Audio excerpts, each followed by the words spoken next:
شيخ إبراهيم مختار أسد يوسف البادا ناظم الدار الله أكبر الله أكبر. الحمد لله الذي هدانا لهذا وما كنا لنهتدي لولا أن هدانا الله، ثم الصلاة والسلام على من بعثه الله رحمة للعالمين وعلى آله وأصحابه ومن تبعهم بإحسان إلى يوم الدين. أما بعد، والسلام عليكم ورحمة الله وبركاته. حواسا هي حواسك آلي في داري أنا فدس أردا الدواس جرتني ما ورني جرجتن هركو قبا شهادة والقبا الله أكبر الله أكبر. حواسا هي رديف جتة سنجالا منوتي ربي نساف جتة سنجالا نسل دنيا تنرفت اللي وان غاري سنگرسي سے آخرت اللي جنت سنانك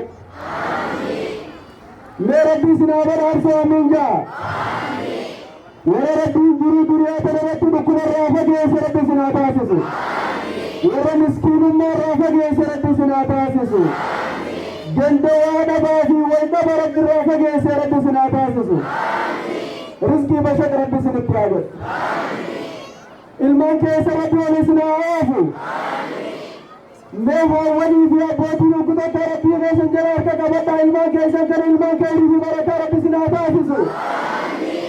ilman rabbi beeku isiniif haa taasisu. ilman diinsaanii beeku rabbi isiniif haa taasisu. ilman waa baratu rabbi isiniif haa taasisu. ilmaaniif beeku rabbi isiniif haa taasisu. ilmaani fi tolu haadha abbaa tolu halafaa fi lafee tanaa tolu ka'anii fi ollaa tolu obboleessaa fi obboleettii tolu biyya tanaa tolu rabbi isin haa taasisu. sanirraa baargamaan isa tokko mucaa fedhamee rabbi olaa fuudhugaa beekomtii isaa tana beekomtii addunyaa wal geessu rabbi haa taasisuuf kan qabeenyi bira jiru kan nageenyi bira jiru rabbi haa taasisu. obboleeyyan kiyya guyyaan har'aan tanaaru biratti guyyaa jabaadha.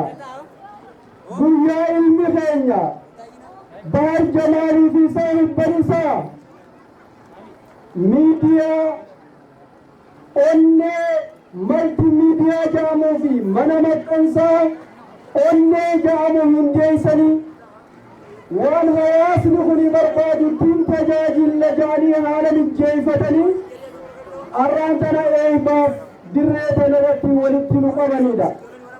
kanumaaf hawaasni keenya mee hugguu takka manni maxxansaatii fi miidiyaan onneedhaa oluma jaa awoo rabbi olaa fuudhu onneen qaamarraa fuulteedhaa miti jiruu duniyaa tana irratti fuultee rabbi haa taasisu. ummata kiyya akki jaan qaamni hoggaanii fi daare warra soddaadhaaggee warra ofii geessanii jaan garaana hoggaa deelee warra soddaadhaaggeessanii jaan har'aan tana dirree kanarratti wanni eebbiti taateef waa maleedhaa miti. bakki miidiyaan jiru bakki manni maxxansaa jiru magaalaa Harar jechutti eebbiti numa taati namaa sachii numa qabna. magaalaa Bokkootti illee numa taati. wanni irraa ganda kana araddaa kana filanneef waa maleedhaa miti wayii bakka kana finne. mee warri waan asinas fiddan isinirraa qeeballa jettan harka baasa. Allahu akbar. kanumaafuu waan nuti finne tana nurraa qeebaltanii miti. nurraa qeebaltanii miti. wanni nuti finne har'aan tana waa lama finne. tokko saaratti nu gaafan akka nuu qubsiiftan akka lafa nuu qabsiiftan isinirraa barbaanneef. lammaffaa irratti dhibee fi waa dhaba dhibee fi dhukkuba wal dhabaa fi waa dhaba ganda kanarraa isinirraa buqqaasuudhaaf qeebalta moo qeeballe